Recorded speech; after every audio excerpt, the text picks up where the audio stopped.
Hello, it is time for another chapter of Crater Lake. So we're going to read chapter 15 now, and if I have time, I will do chapter 16 as well, but I will record that in a second video. So have a look below chapter 15 video, and you will hopefully see chapter 16 as well if I have time to record that today. So there may be two, you'd have to look for two videos. Let's get started. So we're on chapter 15, Confession Time. We set Trent up with the oxygen tank, and he crawled into a deep... let's start again. We set Trent up with the oxygen tank, and he crawled deeper into the hollowed-out bush to get some sleep. He totally hasn't earned the right to have a... He totally hasn't earned the right to have a... this isn't going very well, is it? Let's start again. We set Trent up with an oxygen tank, and he crawls deeper into the hollowed-out bush to get some sleep. He totally hasn't earned the right to have the next nap, but to be honest, we're all sick of listening to the rubbish that comes out of his stupid mouth, and we're looking forward to some time to chat amongst ourselves without his smug comments. Cat, Aid, Mac and I all climb up to the lookout tree and find the comfiest branches to sit on, which isn't easy because the branches weren't made to be comfortable for humans. We have Dale's notes with us, but they're just a bunch of meaningless squiggles. They'd be hard to work out on a good day, but by now we're so tired we can't think straight. We've got no chance of getting anything useful out of them. You feeling all right? Katja asks.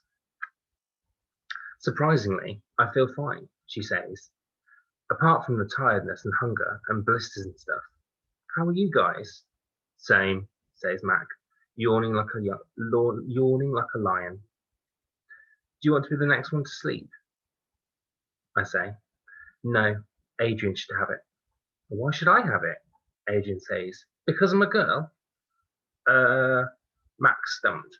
I'm pretty sure there's no correct answer to this. It's one of those situations where girls trick you.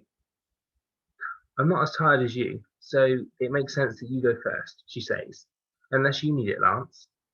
Nah, I'm okay. I'm used to managing on hardly any sleep. I mean, I'm tired, obviously, but I can wait a bit longer. So what's this CPAP machine? Is it yours? Mac asks. I can't see him because he's on a higher branch than me and hidden by leaves, but I can hear in his voice that he's nervous about asking. How do you know about the CPAPs? I say. I've done a lot of first aid training, Mac says, among other things. What's a CPAP? Cat asks. Is that your oxygen mask thingy? It's a breathing regulator, says Mac.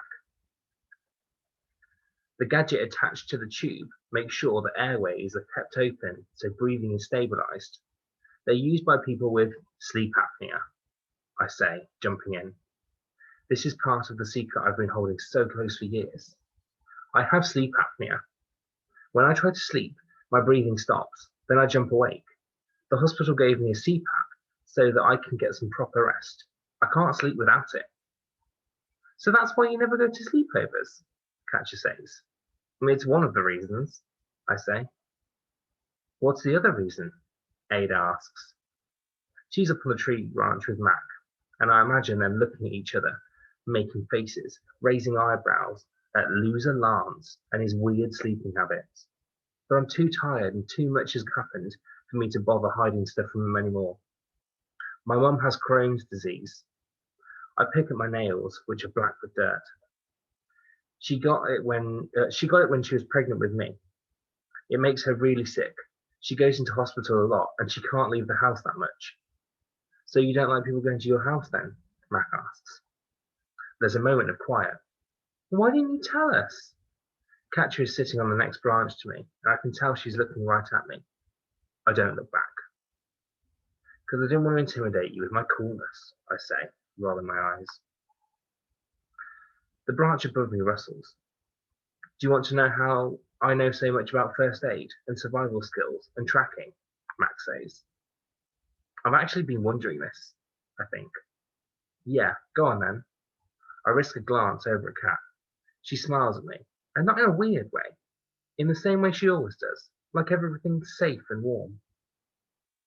How do you know You know, every summer I tell you guys that I'm going to Lithuania to see my family and I can't contact any of you because they don't have Wi-Fi, Max says. Mac's family have been spending a lot of... Mac's family has spent a... Mac's family has been spending a whole summer in Lithuania for as long as I can remember.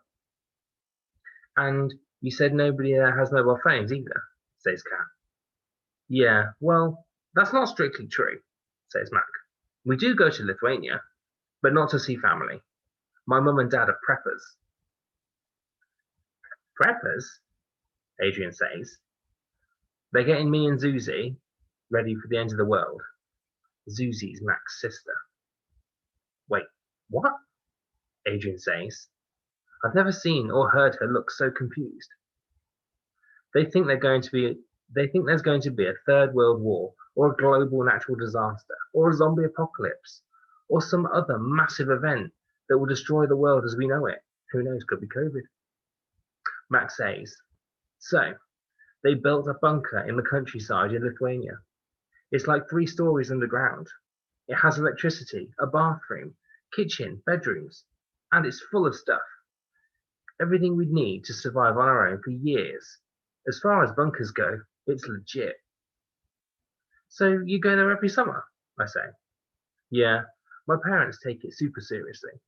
We're totally off-grid, not allowed to contact anyone, nobody in the outside world, and they teach us to build fires and hunt and stuff. Isn't Zuzi only in reception? Katja asks.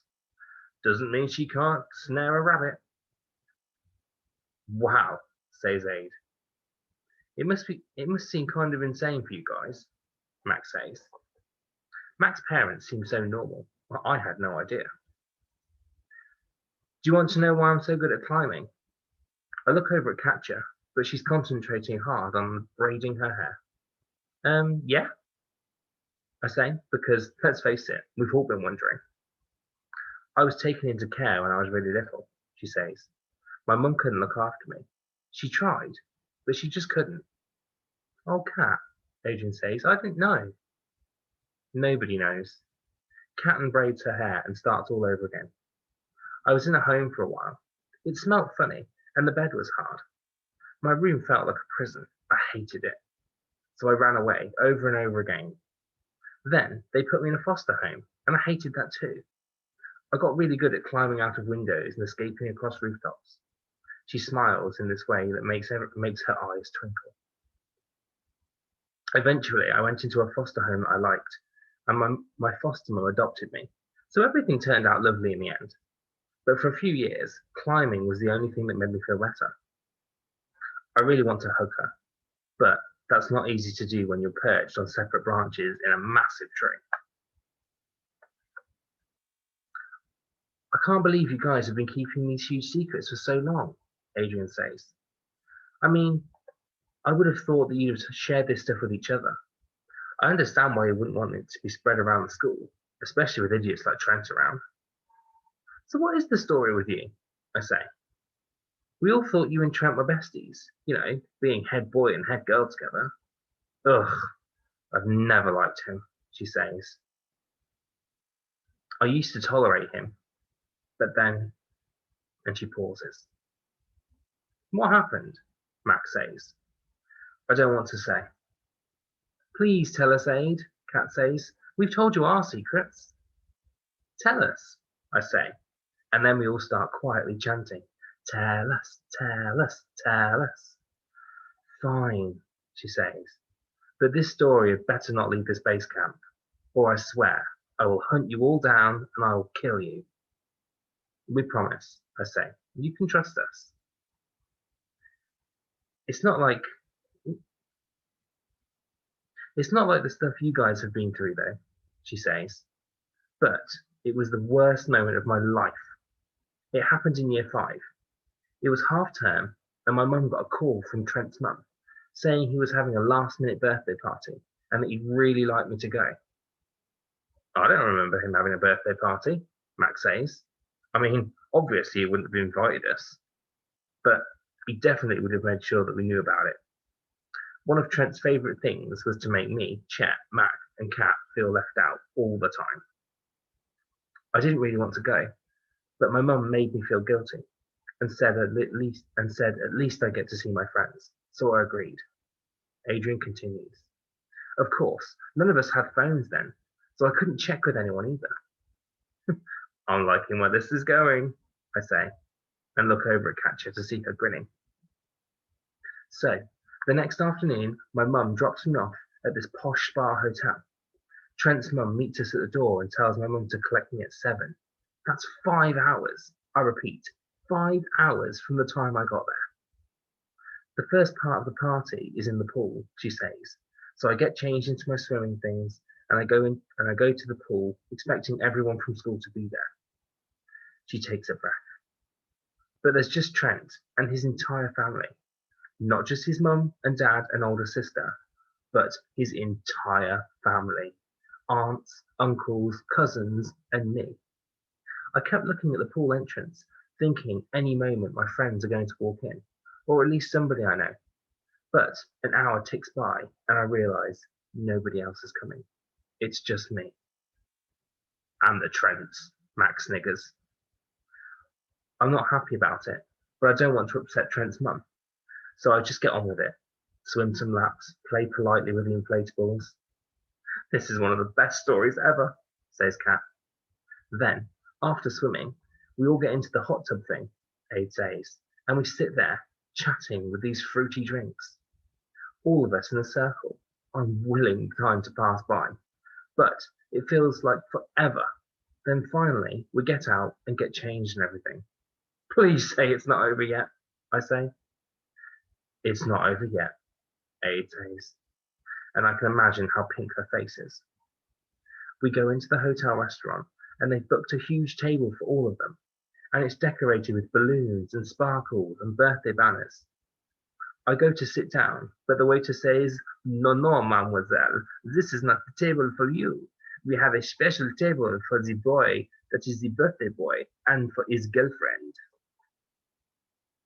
Kat lets out a squeak of a giggle, and I squeeze my lips shut tight, so that I don't laugh. Next to the big table, Aid says, is another small table with just 2 chairs. She pauses. Go on, says Mac. And another breath. And a rose and a candle. Katja is shaking with giggles. She's trying not to let out. I put a twig in my mouth and bite down hard. Anything to keep from laughing. Mac makes a noise that is half laugh, half cough. The whole family is saying how sweet it is and taking photos of us. Hold hands, they say. And I'm dying inside, and I wish I'd drowned in the swimming pool. There's no holding it in now. We're all laughing so hard we nearly fall out of the tree. It was harrowing, Aid says. What did you do? Mac asks. I got up and ran to the reception of the hotel and started crying. Even Aid is laughing now. Trent's mum called my mum to pick me up, and I sobbed all the way home.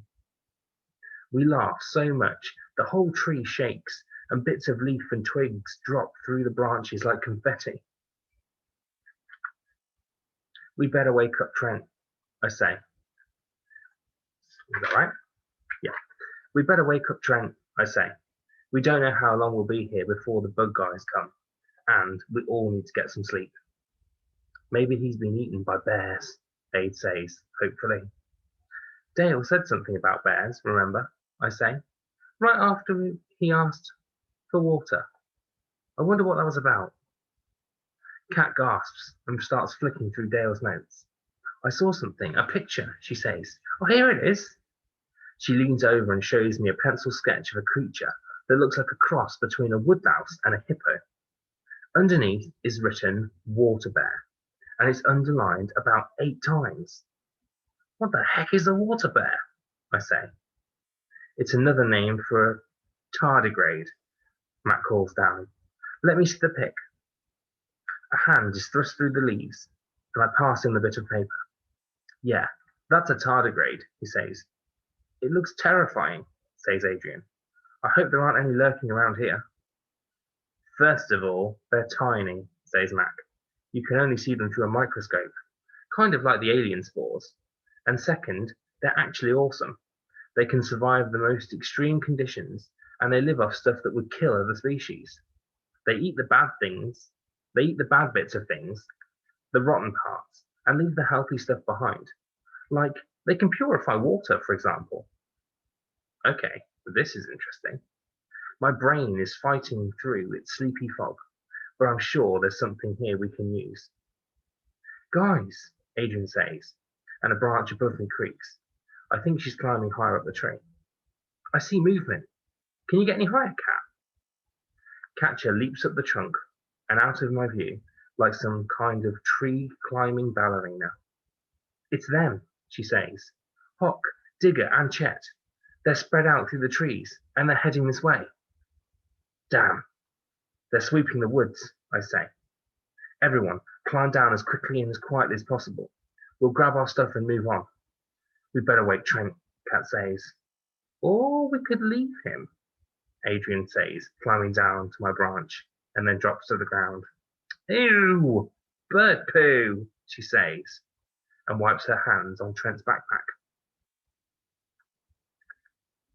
So that is the end of chapter 15.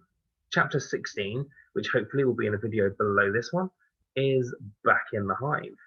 So I will see you in the next video for the continuing of Crater Lake. See you soon.